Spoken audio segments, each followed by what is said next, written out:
smile, good energy, succinct. Don't just blabber on and on and on. Be straight to the point, be professional, be positive, and just most importantly, just be memorable. Welcome to another video. In this video, we're gonna talk about one of the most important things when it comes to working as a recruiter or working for yourself at your own agency. It's all about clients, and we're gonna talk about 5 ways that you can get a recruiting client in 7 days or less. Don't believe me? Let's get into it. But I wanna ask one thing. Please make sure you watch to the end because we may or may not add a bonus tip to it. But if you're as excited as I am to get started in this great material, please consider supporting fellow recruiter. Give us a like, subscribe, click that bell. It would really mean a lot. Let's get into it. So if you're new again and unfamiliar with my story, welcome. My name is Preston. Been a recruiter for almost a decade doing this and loving every single moment of it, but a couple little things to give you a better context. So I actually started my career in 2014 at a nationwide US staffing agency, became one of the top producers among 300 nationwide, built over $500,000 on my own desk with no handouts, surpassed over $100,000 in a single month. In 2015, I decided to start my own agency and bet against myself. And in my first year, I somehow duplicated that same level of success, did over $500,000 on my own desk, worked 6-7 days a week, 10, 11, 12, 13 hours a day, but we made it happen. And since then, happy to say that we've done over multiple 7 figures worth of placements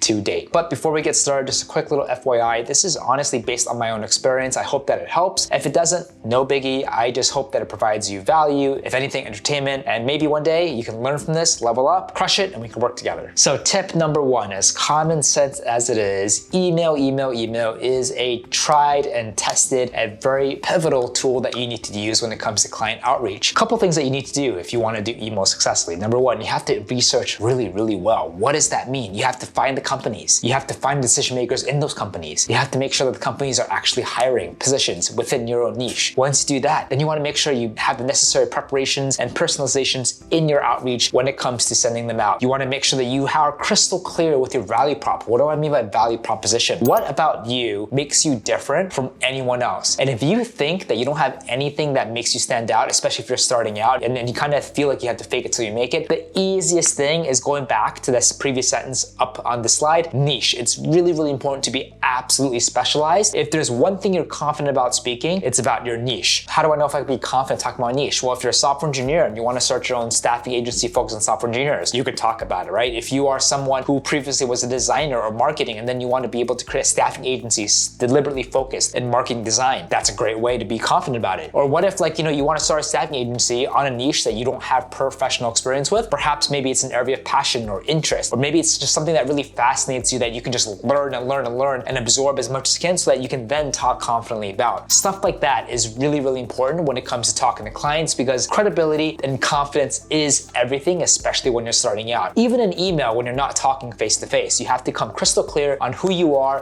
what makes you guys tick, what makes you guys different, and why they need to work with you. All that needs to be concise in an email. Bonus tip I just shared with you right there is make sure you are very specialized and you make that crystal clear. You also maybe want to have an MPC, what we in the industry would call kind of a most placeable candidate. A lot of times if you reach out to clients and you're like, hey, I see that you're hiring for a marketing manager. I specialize in marketing. I specialize in X, Y, and Z. This is why you need to work with me. Like that could work, but what could also work more is, hey, I saw that you're hiring for a digital marketing manager specifically with SEO and paid experience. I saw on the job break that you also want someone coming out of agency and a startup with at least 5 years of experience. Here is someone who matches exactly that. Would you be interested to chat with them? Which scenario would you think the client would be more inclined to respond, let alone engage with, right? The one with the MPC. If you can actually present MPCs to clients during your outreach, that will really drastically help your conversion. When it comes to outreach, you can honestly do it manually. If you're doing 10, 20, 30, 40 emails a day or something like that, that's very easy to do manually. That's how I started. It doesn't take that much time, assuming your personalization, your templates, and research is on point. You can also invest in automation software, and there's so many of them, so I'm not gonna go into it, but it really depends on your budget. Can you spend more on tools to really help you kind of automate and make this process more efficient? If not, keep it lean, keep it simple, keep it manual. There's nothing wrong with that, and you can do a couple placements, reinvest your profits into better tools and systems. The biggest thing when it comes to outreach is you want to have a call to action, what we call a CTA. Emailing them is one thing, but what do you want them to do? Do you want them to meet you for coffee? Do you want them to hop on the subway to your office? Do you want them to set up a phone call with you sometime that week? Like, what do you want them to do? If you are not crystal clear in this, no matter how good your email is, if you don't have a CTA, you're gonna lose the lead lead's not gonna convert, and you're gonna be like, wow, scratching my head, like, why am I sending out all these emails and not getting a single response? You need to have a CTA. This whole thing with this email requires, honestly, a consistent output over time, just emphasis on consistency. You don't wanna send like 5 emails on Monday, 30 on Tuesday, 40 on Wednesday, and 0, 0, 0, 0 the rest of the week. And then maybe you send like 5 emails next week, 10 emails next week. Like, you wanna be consistent, right? Like, do something that you can do sustainably first. I'd rather you do like 10 emails a day consistently than you do like 50 emails for 2 days and then you just burn out. Be consistent over time. Number 2 is phone calls, the dreaded cold calling. Honestly, I understand why people hate this so much. Like, I feared this so much myself when I had to do this at my job as a recruiter back in the day, but it honestly gets easier over time, and the amount of different skills that you will develop through this process will be priceless in terms of what you do for the rest of your career. Whether it's crushing it in recruiting, you pivot to something else, you start your own business. Here you will learn like the fundamentals as raw as it gets when it comes to sales. Rejection, failure, rinse and repeating over and over and over and over again until you really develop like strong work ethic, strong thick skin, so that, you know, the no's and I'm not interested doesn't really affect you emotionally, that you just keep on going. Long way of saying calls are still very, very important. It can be extremely effective depending on your industry, depending on the size of company, depending on the type of companies that you are overall reaching out to. Research preparation prep is relatively similar to the emails, right? The biggest difference is obviously you want to find their phone numbers, you want to still research the companies, find the decision makers. You got to really be even more crystal clear in your value prop when you talk to them, right? Because I think an email, they can read it, they can spend several minutes or a couple minutes to read your email, but in the phone call, you honestly have like 5 to 10 seconds to be crystal clear on like, what is your point? Who are you? Why are you calling me? Especially if it's a cold call, not a warm call. You also want to think about maybe utilizing an MPC strategy during your phone calls too. So it's hard enough to get connected with someone. Once you're in there, you got to be really crystal clear and bang, bang, bang, bang. What is your objective? Here's the MPC, here's a value prop, clear call to action, and then you hang up, right? You want to make sure that you do not hang up without a clear call to action, as talked about before. Perhaps if you want to do MBC, perhaps you want to go back to the drawing board with your team, be like, what exactly is our value prop, so that we can come off like awesome, professional, and confident on the phone call. When it comes to execution here, energy and tone is really important. You want to come off really good energy. You want to not sound like a zombie. You want to smile so that, you know, it really, really affects the intonation of like the energy and tone and sound of your voice. And just make sure you don't sound like a boring zombie, right? Because again, you only have 5 to 10 seconds to make a first impression, make it a good one. Have a clear call to action. What is the point at the phone call? You're talking to them,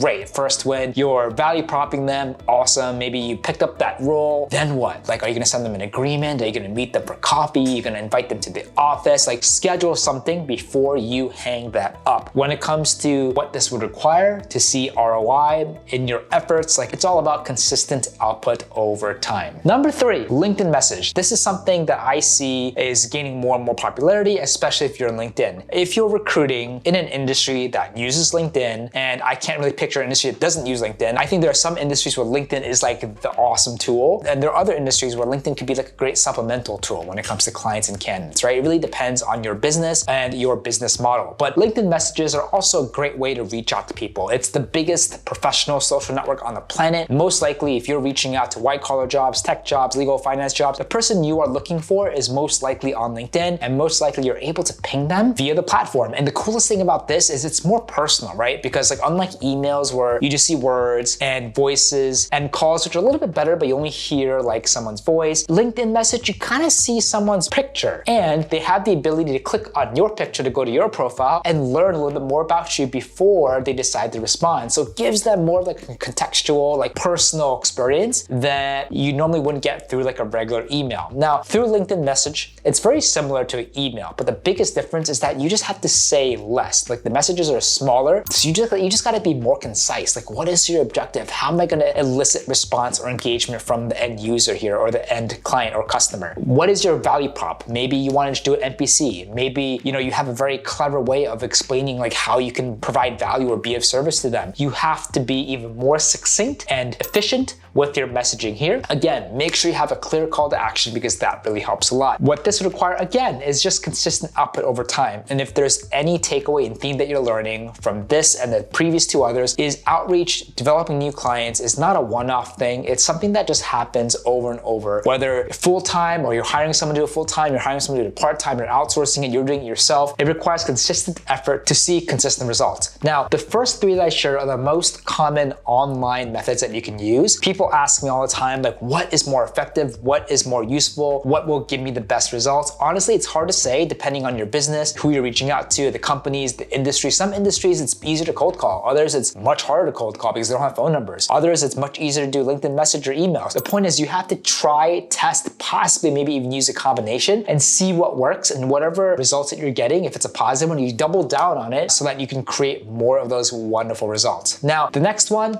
option 4, we're switching gears into offline. I think with the whole world going to online, it's very easy to ignore and just completely not talk about offline. But I do want to preface this whole section that some of the greatest candidates and clients I found were like going out, whether it's socially, going to professional events, networking events, industry events. Like the amount of people that you're able to meet in one night, especially if it's like a popular event, it's like an amazing lottery experience. Like everyone, a lot of hiring managers are there, and you can just make an effort, drink some liquid courage, and go make the introductions happen. The biggest thing here is obviously you want to find out what sort of like relevant events and industry events, forums that you want to go to. Be crystal clear again on your value prop. The most important thing is, again, have a clear call to action, whether it's like get a business card, I'll follow up with you, or maybe like, you know, do a quick intro, maybe personalize it on their background, or maybe if you know something about the company, you can kind of squeeze your knowledge or interest in what the company is doing there. Whatever you have to do to make some great small talk opportunity for you to kind of go in there, share your value prop, be like, hey, are you guys hiring? Or I noticed that you guys are hiring because you mentioned it earlier, I see your booth over there, and just be memorable. Again, I think the biggest thing here is that when it comes to phone call, when they hear your voice, and most importantly, like when they actually see you, smile, good energy, succinct, don't just blabber on and on and on, be straight to the point, be professional, be positive, and just most importantly, just be memorable, right? You want to make sure someone walks away like, wow, that was a cool guy, that was a cool person, and maybe like I would like to reach out to them, or maybe this is something that would make sense for me to follow up on, and we can see if it kind of makes sense. The biggest thing here is call to action, whether it's like, you know, you're getting their information, you give them your business card, you get their business card, like you get some sort of commitment in texting or phone calling at the event or something, or schedule a certain time, whatever it is. When you talk to someone, that's great, but what's your exit plan and what's your call to action? And this again is very, very crucial when it comes to everything that I'm talking about, in person included. Number 5, in my opinion, is one of the best ways that you can get clients, referrals, right? We call it word of mouth marketing, warm leads, whatever it is, it's all the same thing. Getting someone to vouch for you that they should reach out and talk to you is the best introduction, because whoever is vouching for you, whether it's a colleague or friend, they have some sort of social capitals, credibility with that potential customer and client. And if you get vouched on, I mean, they immediately go from a super cold lead to a possible warm lead. And that is like the best because they have intent, they have interest, they possibly might be reaching out to you instead of vice versa. And from there, this is where you can really get your highest conversion. And if you're wondering, wow, like where can I create referrals? There's so many ideas that come to mind. Obviously, you can go to your old clients, right? Old clients, if they're happy with you, they will most likely be happy to introduce you to other clients or maybe even other candidates. Candidates, they, like us, have a network of people. A lot of them could be future candidates, a lot of them could be future clients,